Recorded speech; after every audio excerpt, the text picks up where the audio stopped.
তো hello everyone, আমরা এখন সকাল সকাল রেডিমেডি হয়ে বেরিয়ে পড়লাম চাকলা মন্দিরের হঠাৎ করে চাকলায় যাওয়ার প্ল্যান হলো। তার কারণটা হলো চাকলা মন্দিরে হচ্ছিল অনুষ্ঠান।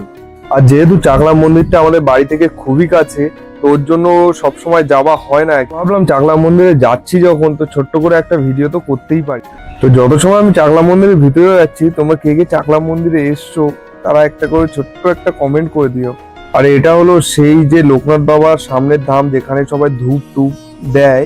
আর আমার যেটা কাজ, আমি প্রতিবারই গিয়ে সবার প্রথম ওপরের দিকে চলে যাই। ওপরে গিয়ে ওখানে একটা ঘন্টা থাকে, সেই ঘন্টাটা বাজাতে আমার ব্যাপক পরিমাণে ভালো লাগে। আর উপরে যাচ্ছিলাম আর ভাবছিলাম যে নিচের ভিউটা তোমাদেরকে দেখাবো। জাস্ট দেখো, মানে মন্দিরটা কত সুন্দর লাগছে, মেলার সময় সাজিয়েছে এত সুন্দর। আর আমার জায়বু টাইবু এসেছিল অনেক দূর থেকে, তো জায়বুদের বলছিলাম যে মন্দিরটা কেমন লাগছে। আর আমার মামা ছিল, মামাকে দেখাচ্ছিলাম। মামা যেহেতু এখানে দুবার আসলো এই।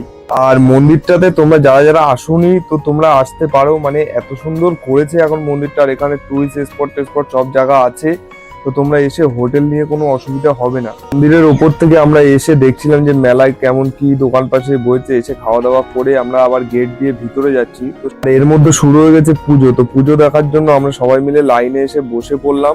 আর বসার সাথে সাথেই শুনছি পুজো নাকি শেষ হয়ে গেছে। তো আমরা বাড়ি যাওয়ার জন্য সবাই মিলে রেডি হয়ে গেলাম। আর এখানে আমার দাদা ছিল, বৌদি ছিল, তারপরে ভাই ছিল, অনেকেই ছিল, মামা টামা জায়বু সবাই ছিল। তো একসাথে সবাই মিলে এখন বাড়ির দিকে যাব।